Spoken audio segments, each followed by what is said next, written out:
Hello, welcome to Advisor. Today we will be discussing remaining question MCQs of ecology, and this is the part 3 video. Okay, so question number 21, because question number 20 तक हमने already कर लिया था उसको first two videos में. Now question number 21. In the marine environments, the main primary producers are. जो marine environment, आपको पता है कि मेरीन एनवायरनमेंट में कौन कौन से आ जाएंगे? जो आपके पॉन्ड इकोसिस्टम हो गए या फिर आपके ओशन इकोसिस्टम हो गए, ये सारे नेचुरल प्लस आर्टिफिशियल. यहाँ पे आपके दोनों आ जाएंगे, नेचुरल भी आ जाएगा और आपका आर्टिफिशियल भी आ जाएगा. ठीक है, तो अब ये बोल रहा है कि यहाँ पे मेन प्राइमरी सोर्स क्या है. चाहे आप आर्टिफिशियल की बात करें चाहे आप नेचुरल की बात करें, हमेशा जो मेन प्राइमरी प्रोड्यूसर्स होंगे वो होंगे ग्रासेस या फिर वो होंगे कोई भी ग्रीन प्लांट्स. ठीक है, तो यहाँ पे ऑल्दो सारे ऑप्शंस ही वैसे हैं, लेकिन अगर मरीन एनवायरनमेंट की अगर हम बात करते हैं तो वहाँ पे मेन प्राइमरी प्रोड्यूसर्स हमेशा फाइटोप्लैंक्टन्स ही होंगे. और अगर उसके फर्दर जो इनकी फर्स्ट कंज्यूमर की अगर हम बात करें तो वो हमेशा जू प्लैंक्टन्स होंगे. ठीक है, अब फाइटोप्लैंक्टन्स क्या है? फाइटोप्लैंक्टन्स जो है वो एल्गी, माइक्रो एल्गी का एक माइक्रो एल्गी भी आप इसको कहते हो, जो कि टेरेस्ट्रियल प्लांट्स के तरीके से है. ये फाइटोप्लैंक्टन्स क्या है? फाइटो का मतलब होता है लाइट. ठीक है, प्लैंक्टन्स यानी कि जो एल्गी लाइक ऑर्गेनिज्म है, आप ऐसे कह सकते हो. ठीक है, तो इनको हम और क्या कहते हैं? माइक्रो एल्गी, यानी कि एल्गी से भी छोटे होते हैं, माइक्रो एल्गी है. ठीक है, and this is similar to the terrestrial plant जिनके पास क्लोरोफिल होता है, जिनको सनलाइट की जरूरत होती है. ये सब जो है क्या करते हैं काम? फोटोसिंथेसिस. फोटोसिंथेसिस, ये फोटोज यानी कि अपना खाना भी खुद बना लेते हैं. और उसके साथ साथ आप बहुत सारे ऐसे फाइटोप्लैंक्टन्स देखेंगे जो पानी में से फ्लोट भी करते हैं, ऐसे भी फाइटोप्लैंक्टन्स होते हैं. ठीक है, तो ये फाइटोप्लैंक्टन्स को जैसे फोटोसिंथेसिस, आप जो भी चीज़ों की ज़रूरत होती है वो सारी चीज़ें इसको चाहिए. और उसके साथ-साथ इसको बहुत सारे इनऑर्गेनिक न्यूट्रिएंट्स भी चाहिए होते हैं, जैसे नाइट्रेट्स हो गए, फॉस्फेट्स हो गए, सल्फर हो गए, जो प्रोटीन, फैट्स या कार्बोहाइड्रेट बनाने में हेल्प करता है. ठीक है, तो इसलिए मेन प्राइमरी प्रोड्यूसर्स हमेशा क्या होंगे? Phytoplanktons. Okay, so moving on. Question number 2. Among the biotic components. अब बायोटिक कंपोनेंट्स क्या है? जिनके अंदर लाइफ है. ठीक है, लाइफ है या जो लिविंग है. अब बायोटिक कंपोनेंट्स यानी कि जो भी चल रही हैं, जो रेस्पायर कर रही हैं, आप ऐसे याद कर सकते हैं. ठीक है, लिखा होता है इकोसिस्टम प्रोड्यूसर सिस्टम इज. अब बायोटिक कंपोनेंट में प्रोड्यूसर सिस्टम पूछा. प्रोड्यूसर्स में हमेशा आपके कोई भी प्लांट्स आएगा. अब यहाँ पे कुछ भी लिखा होता, फाइटोप्लैंक्टन लिखा होता, यहाँ पे ग्रीन प्लांट्स लिखा होता है, ट्रीज प्लांट लिखा होता, आंसर हमेशा यही होता. ठीक है, ये सब जो है ये आपके कहीं ना कहीं कंज्यूमर है. जैसे देखिए, काउ जो है वो सीधे ग्रीन प्लांट्स खाते हैं. ठीक है, तो ये क्या हो गए? हर्बीवोर्स हो गए, हर्बीवोर्स. ठीक है, छोटे छोटे स्नेक्स को पिकॉक खाते हैं, तो ये कार्निवोर्स हो गए, कार्निवोर्स. टाइगर जो है डियर को खा जाता है, तो ये भी आपका कार्निवोर्स. मोस्टली जो टाइगर है वो टॉप कार्निवोर्स कहलाते हैं. ठीक है, तो ये सब आपके कार्निवोर्स हैं. यहाँ आपके काउ आपके हर्बीवोर्स है. ग्रीन प्लांट्स यहाँ एकमात्र प्रोड्यूसर्स है. ठीक है, प्राइमरी प्रोड्यूसर्स. तो आंसर हो जाएगा ग्रीन प्लांट्स. Question number 3. अब वही सेम क्वेश्चन है जो आपका भी पीछे आया हुआ यूपीपीसीएस प्री 2013 में, और फिर 2016 में अगेन क्वेश्चन रिपीट हुआ है, लेकिन थोड़ी टर्मिनोलॉजीज डिफरेंट है. जैसे ट्रॉफिक लेवल 1 इंक्लूड्स. तो ट्रॉफिक लेवल 1, देखिए जब भी आप इस तरीके से ट्रॉफिक लेवल की बात करते हो, ठीक है, तो यहाँ पे हम कहते हैं इस तरीके से. अगर मैं उसको थोड़े से टुकड़ों में तोड़ दूं, जैसे फॉर एग्जाम्पल यहाँ पे मान लीजिए आपके ग्रीन प्लांट्स है. ठीक है, इन ग्रीन प्लांट्स को खा रहे हैं डियर. सबसे छोटा बना रही हूँ, डियर को खा रहा है टाइगर. ठीक है, तो ये ग्रीन प्लांट्स क्या हैं? ये आपके प्रोड्यूसर्स हैं. ठीक है, ये आपके प्रोड्यूसर्स है, या आप कह सकते हैं ये प्राइमरी प्रोड्यूसर्स है. ठीक है, डियर क्या है? डियर आपकी प्राइमरी कंज्यूमर है, पहला कंज्यूमर. ठीक है, ये आपके प्राइमरी कंज्यूमर है. और जो आपके टाइगर है ये आपके सेकेंडरी कंज्यूमर है, सेकेंडरी कंज्यूमर. अब देखिए, कार्निवोर्स की बात आएगी तो डियर जो है वो ग्रीन प्लांट्स ही खाते हैं, वो कोई और जानवर नहीं खाते. ठीक है, तो ये पे कार्निवोर्स नहीं, इनको हम क्या कहेंगे? हर्बीवोर्स. क्या कहेंगे? हर्बीवोर्स. इस तरीके से भी ऑप्शंस में आता है. टाइगर क्योंकि वो डियर को खाता है, मांस खाता है. ठीक है, तो ये आपके कार्निवोर्स हो जाएंगे, कार्निवोर्स. तो आप ऐसे भी, अब देखिए टाइगर को मान लीजिए खाने वाला कोई और है. जैसे अगर मैं यहाँ पे एक दूसरा एग्जाम्पल लिखूं, ग्रीन प्लांट्स है या फिर ग्रीन ग्रास है. ठीक है, ग्रीन ग्रास को खा रहे हैं ग्रास हॉपर,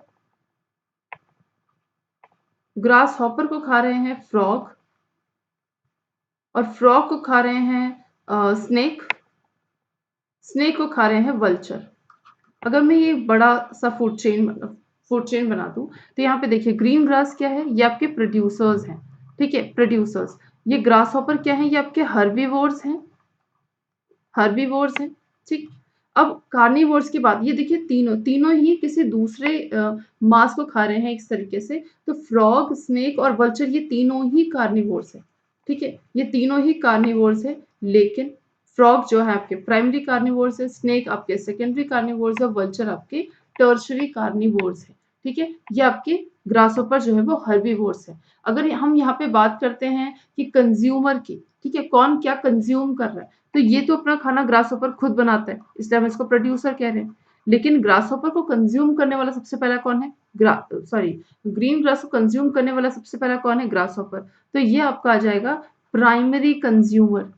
अब देखिए सब यहाँ पे एक दूसरे, ऊपर से लेके नीचे तक आप जितना देखिए, सब एक दूसरे को कंज्यूम ही कर रहे हैं, ठीक है। ग्रासहोपर को फ्रॉग, फ्रॉग को स्नेक, स्नेक को वल्चर, सब कंज्यूम कर रहे हैं। तो नंबर उस तरीके से बढ़ जाएगा। जब कंज्यूमर की बात आएगी तो grasshopper primary, frog secondary, snake tertiary और वल्चर, ठीक है, वल्चर आपका क्वाटरनरी हो जाएगा। तो इस तरीके से टर्मिनोलॉजीज थोड़ी थोड़ी डिफरेंट है। प्रोड्यूसर्स की बात हो गई, हर्बीवोर्स की बात हो गई, कार्निवोर्स की बात हो गई, यहाँ पे कंज्यूमर की बात हो गई, ठीक है। तो यहाँ पे सिंपल पूछा है कि ट्रॉफिक लेवल 1, अब सबसे पहला लेवल 1 क्या है, ये लेवल 1, यहाँ पे 3 ही लेवल है, 1, 2 और 3, ठीक है। लेकिन यहाँ पे टोटल 5 लेवल्स है, 1, 2, 3, 4 एंड देन 5th वन, ठीक है। तो यहाँ पूछा ट्रॉफिक लेवल 1 इंक्लूड्स, तो 1 में तो हमेशा ग्रीन प्लांट्स आएंगे, अब चाहे कोई भी देख लीजिए, ठीक है। तो आंसर हो जाएगा ग्रीन प्लांट्स। एमपीपीसीएस में 3 साल बाद अगेन रिपीट किया हुआ है। Question number 24। अब क्वेश्चन नंबर 24 को करने के पहले हम लोग इस क्वेश्चन को देख लेते हैं, तो आपको ये आंसर थोड़ा सा और इजी हो जाएगा। Which of the following is the most stable ecosystem, सबसे स्टेबल इकोसिस्टम कौन सा है। तो सबसे स्टेबल इकोसिस्टम जो है वो आपकी मरीन इकोसिस्टम है। अगर मैं नॉर्मली कहूँ, अगर टेरेस्ट्रियल और एक्वेटिक में से कौन सा, तो एक्वेटिक इकोसिस्टम सबसे स्टेबल है, ठीक है। एक्वेटिक में भी दो हैं, एक तो फ्रेश वाटर है और दूसरे आपके मरीन वाटर है। तो इसमें कौन सा स्टेबल है ज्यादा, तो मरीन वाले ज्यादा स्टेबल है, ठीक है। मरीन में भी कहूँ तो ओशन ज्यादा स्टेबल है, ठीक है। तो इस तरीके से आप एक देख सकते हो स्टेप बाय स्टेप आपको क्या आंसर करना है। अगर वहां पे मरीन या फिर ओशन नहीं दिया हुआ है तो आपका आंसर एक्वेटिक होगा। अगर मरीन दिया हुआ है तो आपका आंसर मरीन हो जाएगा, और क्योंकि यहाँ पे ओशन दिया है तो यहाँ पे आंसर आपका ओशन हो जाएगा। तो मोस्ट स्टेबल इकोसिस्टम क्या है, वो आपका ओशन है, ठीक है। यहाँ पे बहुत आसानी से चीजें, जो बीच की जो एक स्टेप है ना, जिसमें यहाँ पे आपको एग्जांपल दे रही हूँ कि फाइटोप्लैंक्टन, ठीक है, ओशन का कैसा होता है, वो इस तरीके से होता है। फाइटोप्लैंक्टन यानी कि जो ग्रीन ग्रासेस होती हैं पानी के अंदर जो पाई जाती हैं, वो फाइटोप्लैंक्टन है। माइक्रो एल्गी है, ठीक है, जो अपना खाना खुद बना रहे हैं। तो क्या है, प्रोड्यूसर्स हैं फाइटोप्लैंक्टन। फाइटोप्लैंक्टन को खाते हैं जू प्लैंक्टन, जो बहुत छोटे छोटे होते हैं, जैसे डैफ्निया, इस तरीके से छोटे छोटे जानवर, माइक्रोस्कोपिक जानवर जिसको हम देख नहीं सकते अपने नेकेड आईज से, ठीक है, माइक्रोस्कोप से देख सकते हैं। उन इन फाइटोप्लैंक्टन्स को वो जू प्लैंक्टन्स खाते हैं। उन जू प्लैंक्टन्स को स्मॉल फिशेस खाती हैं, जो छोटी छोटी फिशेस होती हैं, ठीक है। इन स्मॉल फिशेस को लार्ज फिशेस खाती हैं, ठीक है, इस तरीके से। अब ये जो एक लिस्ट है, ये जो एक पूरा का पूरा सीक्वेंस है, इसमें कोई एक पूरी तरीके से गायब हो जाए, ऐसा चांसेस, इसके चांसेस कम है, ठीक है। जैसे ग्रासलैंड में बात करें तो अभी हमने पीछे ही देखा कि, सॉरी, ओके सेकेंड, ओके, हमने यहीं पे देखा था कि यहाँ पे क्या है, पहला ग्रीन प्लांट्स है, डियर है, फिर टाइगर है। तो चांसेस हैं कि पूरे के पूरे डियर जो है, आपने बहुत देखा, जैसे डोडो पक्षी हो गया, या फिर ऐसे बहुत सारे जानवर हैं जो कि एक्सटिंक्ट हो गए। तो एक पूरा का पूरा स्पीशीज जो एक्सटिंक्ट हो सकता है, चांसेस हैं उसके टेरेस्ट्रियल इकोसिस्टम में। बट जो आपके मरीन इकोसिस्टम है उसमें ये चांसेस थोड़े से कम हो जाते हैं, थोड़े रेयर हो जाते हैं, ठीक है। इसलिए मोस्ट स्टेबल इकोसिस्टम ओशन को कहा जाता है। उसके अलावा ये तीनों ही आपके टेरेस्ट्रियल इकोसिस्टम है और ये स्टेबल नहीं होते हैं। ये कई बार पूछा गया यूपीपीसीएस प्री में, आरएएस में, यूपीपीसीएस प्री 2018 में, ठीक है। अब देखिए इसी का एक पॉइंट जो है उन्होंने इसमें डाला है, क्वेश्चन नंबर 24 लिखा है जिसमें विच one of the following pairs is correctly matched, जो पूरी तरीके से सही है। अब लिखा है माउंटेन मोस्ट स्टेबल इकोसिस्टम, एकदम क्लियर है कि ये तो गलत हो जाएगा, क्योंकि माउंटेन तो नहीं होता भाई, ठीक है। एबायोटिक कंपोनेंट में तो आपके एयर आते हैं, आपके वाटर आते हैं, आपके सॉइल आते हैं, बैक्टीरिया तो नहीं आता, क्योंकि बैक्टीरिया क्या है, इट्स अ बायोटिक कंपोनेंट। ठीक है। रेनफॉल से ग्लोबल वार्मिंग नहीं होती। ठीक है। रेनफॉल से तो बल्कि टेम्परेचर और जो है जैसे अगर बहुत हाई टेम्परेचर तो टेम्परेचर थोड़ा-सा डाउन होता है। थोड़ा एक अगर नॉर्मल बहुत गर्मी है तो अगर रेनफॉल हो जाए तो थोड़ा एक आपको दिखता है थोड़ा हल्की-हल्की ठंडी लगने लगती है। तो ग्लोबल वार्मिंग के तो चांसेस ही खत्म। बहुत ज़्यादा टेम्परेचर होता है तब ग्लोबल वार्मिंग होता है। ठीक, green plants ecosystem, yes, green plants जो है वो इकोसिस्टम का एक पार्ट है। ऑल्दो इकोसिस्टम में आपके दोनों ही आते हैं, बायोटिक भी आते हैं, जैसे आपके ग्रीन प्लांट्स हो गए, आपके बैक्टीरियाज़ हो गए, आपके ह्यूमन्स, एनिमल्स, सब आपके बायोटिक कंपोनेंट हैं। उसके साथ-साथ एबायोटिक कंपोनेंट्स भी आते हैं। जैसे for example air, water, soil, ये सब आपके एबायोटिक कंपोनेंट है। बट यहाँ पे आंसर अगर मैं पूरे में देखूँ तो ग्रीन प्लांट्स इकोसिस्टम का पार्ट ज़रूर है, इसलिए ये आंसर जो है वो सही हो जाएगा। ग्रीन प्लांट्स इकोसिस्टम से करेक्टली मैच्ड है, ये पूछा है, यही पूछा है। ठीक है? Okay. Question number 25. The correct order in the food chain in the various components of a terrestrial grass ecosystem. अब यहाँ पे जो ग्रास इकोसिस्टम होता है ना, वो क्या है, वो टेरेस्ट्रियल इकोसिस्टम, ग्रासलैंड इकोसिस्टम आप ऐसे कह सकते हो। ठीक है। तो ग्रासलैंड इकोसिस्टम में देखिए ग्रास को खाने वाला कौन है, एक एक सीक्वेंस हम चलेंगे, हमेशा हम ग्रास से स्टार्ट करेंगे। ग्रास को कौन खाता है, ग्रास को कौन खाता है, ग्रास हॉपर। ठीक है। अब देखिए यहाँ पे अगर मैं नीचे से चलूँ तो ग्रास हॉपर से कौन खाता है, स्नेक। स्नेक कौन खाता है, फ्रॉग। फ्रॉग को ग्रास नहीं, ये उल्टा लिखा है, और ये उल्टा इसलिए लिखा है क्योंकि उनको वो एक आपको सीक्वेंस में थोड़ा सा डिस्टर्बेंस चाहते हैं कि आप समझे ना, लेकिन सिंपल सी चीज है, आप हमेशा उस तरफ से लोगे जिस तरफ से एनर्जी जो है आगे बढ़ेगा। ठीक है। 10% लॉ के हिसाब से ग्रास से एनर्जी जो है वो जाता है ग्रास हॉपर में, ग्रास हॉपर से फ्रॉग में, फ्रॉग से स्नेक पे, ये रिटर्न नहीं हो सकता। ठीक है। आपने पढ़ा है 10% लॉ, लास्ट क्लास में पढ़ाया था। तो यहाँ पे ग्रास से जाएगा कहाँ, ग्रास हॉपर। ग्रास को कौन खाता है, ग्रास हॉपर खाता है। ग्रास हॉपर को कौन खाता है, फ्रॉग। और फ्रॉग को कौन खाता है, स्नेक। तो सिंपल ग्रास इकोसिस्टम में आपका ए आंसर जो है वो सही हो जाएगा। 2010 में आया हुआ है सेम यही क्वेश्चन, थोड़ा सा घुमा के उन्होंने छत्तीसगढ़ में 2 बार पूछा हुआ है, 2015 और 2016 दोनों साल पूछा हुआ है। ठीक है। Which of the following constitute a food chain, जो फूड चेन बना रहा है। अब फूड चेन और फूड वेब में दोनों में अंतर होता है। फूड चेन वो जो मैं आपको सीक्वेंस बता रही हूँ सिंपल, कि आपका ये ग्रास है, ग्रास को कौन खा रहा है, डियर खा रहा है, डियर को कौन खा रहा है, टाइगर खा रहा है। ठीक है। अब देखिए ये तो आपका फूड चेन हो गया, ये क्या है, ये है फूड चेन। अब फूड वेब क्या होता है, फूड वेब होता है ये ग्रास है। ठीक है। ग्रास को ग्रास हॉपर भी खा रहा है। ठीक है। ग्रास हॉपर भी खा रहा है, ग्रास को तो रैबिट भी खाता है। ठीक है। ग्रास को तो काऊ भी खाता है, ग्रास को ठीक है, ये इतने एग्जांपल्स हैं। अब जो है ग्रास हॉपर को कौन खा रहा है, ग्रास हॉपर को खा रहे हैं फ्रॉग्स। ठीक है। रैबिट को जो है रैबिट को जो है कैट भी खाती है। ठीक है। रैबिट को कैट खाती है। फ्रॉग को जो है वो स्नेक खाता है, फ्रॉग को स्नेक खाता है। ठीक है। तो इस तरीके से मतलब कई सारे एक जगह से एक एक लाइन ना होके ये बहुत सारी लाइंस बन जाती है, यानी कि एक वेब लाइक स्ट्रक्चर है। तो ये वेब लाइक स्ट्रक्चर बन जाता है, इसलिए इसको हम क्या कहते हैं, फूड वेब। और नेचर में ये फूड वेब ही एग्जिस्ट करता है। ऐसा थोड़ी है कि डियर को टाइगर ही खा सकता है और कोई नहीं खा सकता। सबको कोई भी खा सकता है। ठीक है। मैन भी खा सकता है इसको, इसी डियर को मैन भी तो खा सकता है। ठीक है। इसी डियर को वॉल्फ भी तो खा सकता है ना? इसी डियर को लेपर्ड भी तो खा सकता है। क कोई भी खा सकता है, कोई भी जानवर जो भी कार्निवोर्स है, ये सब खा सकते हैं। तो कहीं न कहीं ये एक नेट के तरीके से स्ट्रक्चर बन जा रहा है, फूड वेब के तरीके से एक जाल बन रहा है। That is food web. Nature में फूड वेब ही एक्सिस्ट करती है, फूड चेन एक्सिस्ट नहीं करती। Food chain is a simple process जो कि फूड वेब का एक पार्ट है, आप ऐसा कह सकते हो। ठीक है? अब यहाँ यही पूछ रहा है कि इसमें से कौन-सा फूड चेन को कंस्टिट्यूट कर रहा है। ग्रास को व्हीट मैंगो नहीं, गलत है। ग्रास को गोट खाता है और गोट को ह्यूमन खाता है, करेक्ट है, ये सही है। ठीक है। गोट को काउ, एलिफेंट, ग्रास, फिश, गोट, नाउ तवा। ठीक है। तो बी आंसर जो है वो सही हो जाएगा। Question number 27, biomass pyramid is reversed in which type of ecosystem. ठीक है। बायोमास पिरामिड जो है वो किस टाइप ऑफ इकोसिस्टम में रिवर्स हो सकता है।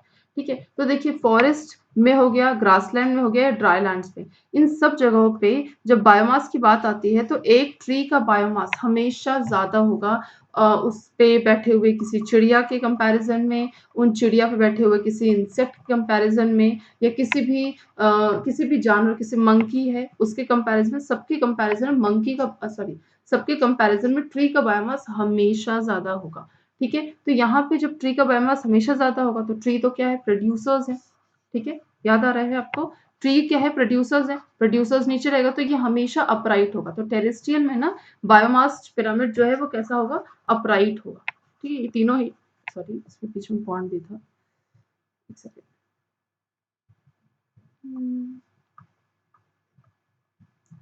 देखिए